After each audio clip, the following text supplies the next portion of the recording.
But when you need a house built or plumbing work done, many people expect a man to show up for the job. Yeah, well, not anymore. Times are changing, and nowadays women are filling many of these roles. In tonight's special report, KAGS HD News reporter Tashara Parker shows us how some women are breaking barriers by doing jobs some would not expect to see a woman completing.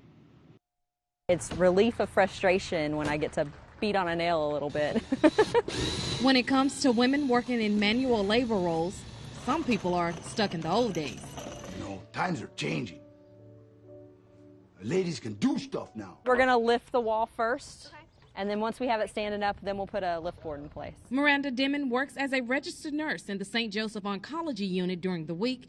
But let's just say on the weekends, she likes to get her hands dirty.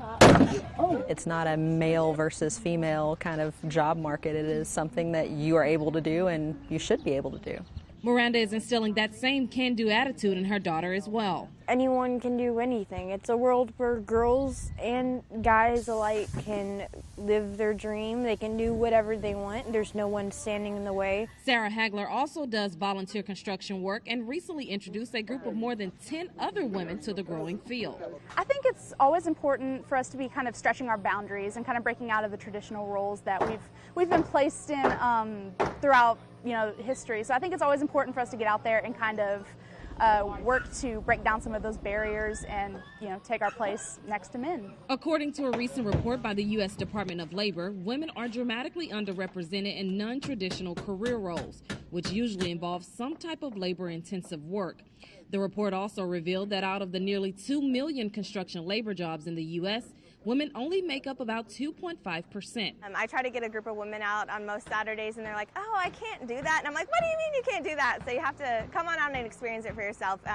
Women are able to do just as many things as men are. Dr. Nancy Planke-Videla studies the sociology of work. She says there are many reasons for the declining number of women in labor-intensive roles. The cons are that you tend to feel isolated because there are very few women.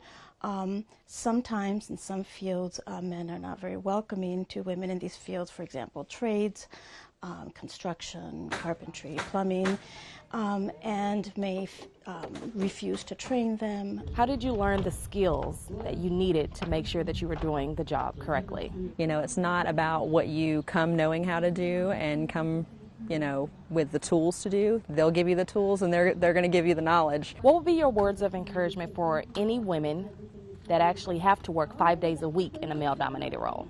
You do what you're going to do. If you want to climb up on the roof, climb up on the roof. You can't let what everybody else says influence how you're going to react. As for anyone who has doubts about the work they're doing, I would say come out and join me and you can see what a woman can do. Raising walls, hoping to break barriers If you go like this, then you gotta for future generations. In Bryan, Tashara Parker, KAGS HD News. And tonight at 10, a woman's journey to become one of the youngest college-station female firefighters. Hear how she's living her dream at 22 years old and why she says women and men can do anything they put their minds to.